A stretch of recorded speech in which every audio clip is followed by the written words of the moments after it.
Apakah George Bush berkomplot menjatuhkan gedung Twin Towers di New York dan membunuh ribuan orang pada 2001? Jawabannya tidak. Apakah Hillary Clinton mendalangi komplotan perdagangan anak dunia dari restoran pizza di Washington? Jawabannya tidak. Dan apakah konsep bumi bulat merupakan rekayasa elit global? Kayaknya iya deh.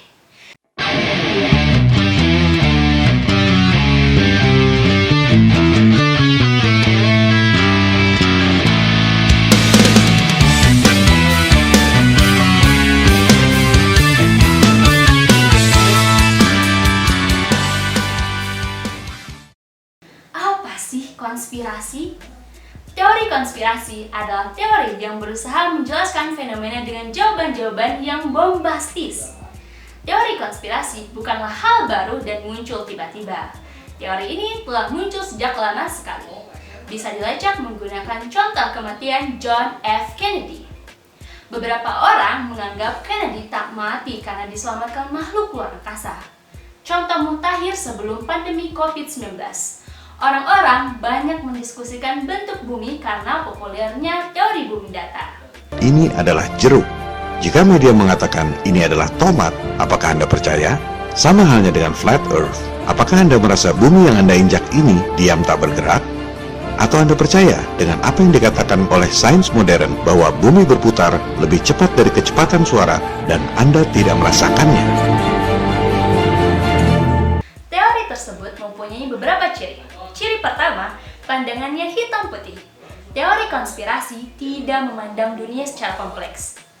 Ciri kedua, teori konspirasi berputar pada persekongkolan beberapa orang yang punya kekuatan mengatur seisi dunia. Contohnya, kita tidak jarang mendengar tiap masalah selalu dihubungkan dengan Cina, Yahudi, dan Amerika Serikat. Ciri ketiga, teori konspirasi punya sifat apokaliptik, alias dikit-dikit dunia akan kiamat. Penyakit baru, kiamat. Rudal baru Israel, kiamat. Tahun 2012, kiamat.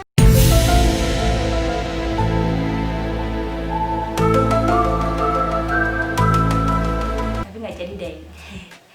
Kalau melihat ciri-ciri tersebut, kemungkinan kamu akan punya pendapat ain't nobody fall for that shit. Alias, harusnya sih orang nggak percaya. Tapi nyatanya ada orang yang percaya dan mereka berlipat ganda. 10. Itu sampai dibilang, ini meninggalnya konspirasi. Nah itu gila. Maksudku gini, konspirasi itu ada. Dan lu boleh percaya apa enggak. Tapi jangan sampai menghilangkan empati lu. Karena COVID itu emang ada. Ya, ini di sini yang jadi masalah adalah empatinya menjadi hilang. Iya. Teori konspirasi biasanya dipercaya oleh orang yang pola berpikirnya cocok logi. Segalanya coba dihubungkan. Dan ketika pas, maka dianggap kebenaran. Selain pola pikir cocok logi, teori konspirasi sering dipercaya karena manusia punya bias konfirmasi. Bias konfirmasi artinya manusia cenderung mencari informasi yang bakal mendukung apa yang sudah mereka percaya. Tapi kenapa sih teori konspirasi disukai banyak orang? Jadi obat itu sebenarnya kalau menurut saya sih memang efektif, tapi karena tidak sesuai dengan skema elit global, tidak sesuai dengan rencana mereka, akhirnya obat itu ditarik. Bahkan sekarang dokter-dokter di Amerika dipersulit. Pada 2018, dosen United States Naval War College dan komentator politik internasional Tom Nichols menulis, teori konspirasi sangat menarik bagi orang yang kesulitan memahami dunia yang rumit dan tidak memiliki kesabaran untuk penjelasan yang kurang dramatis.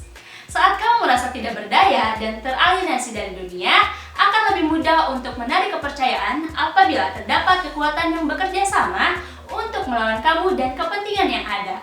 Selain itu, kepercayaan tersebut mengakar, bias kognitif dan jalan pintas secara mental dapat memperkuat teori konspirasi. Begitulah bagaimana elit global memutuskan untuk perang. Alasannya, negara-negara Timur Tengah adalah sumber terjadinya konflik. Padahal, merekalah yang menciptakan konflik. Rumah baru jadi di jalan? Ada dong rumah baru jadi. Banyak. Banyak orang kerumunin nggak? Iya. Iya. Rumah baru jadi. Rumah baru jadi. Ya enggak lah. Enggak. Orang baru. Kalau rumah kebakaran? Oh iya. Betul. That's the whole idea. Itu yang salah dengan manusia memang. akhirnya media mengerti tentang hal itu. Ada beberapa alasan yang dapat menyebabkan seseorang lebih percaya pada teori konspirasi. Di antaranya adalah, yang pertama adalah alasan epistemik. Nah, alasan epistemik ini mengacu pada keinginan untuk memperoleh kepastian dan pemahaman akan suatu hal. Saat dunia tampak sangat kacau dan berbahaya, orang-orang ingin memahami tentang yang terjadi. Hal tersebut terjadi karena tidak ada penjelasan yang memadai dan teori konspirasi akan mengisi jalan tengah dari hal tersebut.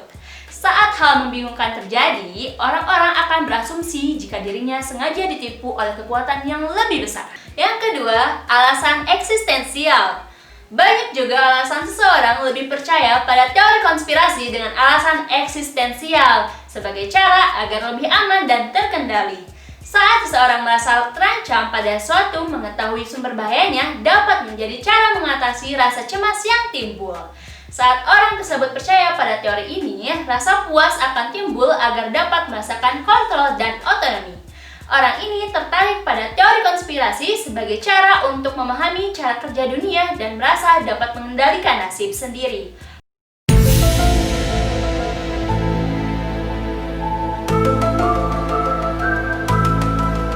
Yang ketiga, alasan sosial. Beberapa orang juga dapat termotivasi agar percaya terhadap teori konspirasi disebabkan alasan sosial. Hipotesis yang terbentuk adalah seseorang yang yakin pada konspirasi akan menganggap kelompok lain sebagai oposisi, sehingga merasa lebih baik pada diri sendiri dan kelompok sosial yang berada di sekitarnya. Pada akhirnya, kita ingin merasa nyaman, bukan merasa benar. Karena itulah teori konspirasi datang dan pergi. Dan juga mengapa konspirasi akan selalu menjadi bagian dari kisah yang kita ceritakan terkait dengan peristiwa politik. Apakah kita nggak boleh percaya konspirasi? Ya boleh aja sih, bebas. Tapi yang jelas, jangan jadikan konspirasi itu sebagai satu-satunya kebenaran yang dipegang. Kita harus memberi ruang skeptis dalam pikiran kita agar kita terus menguak tabir.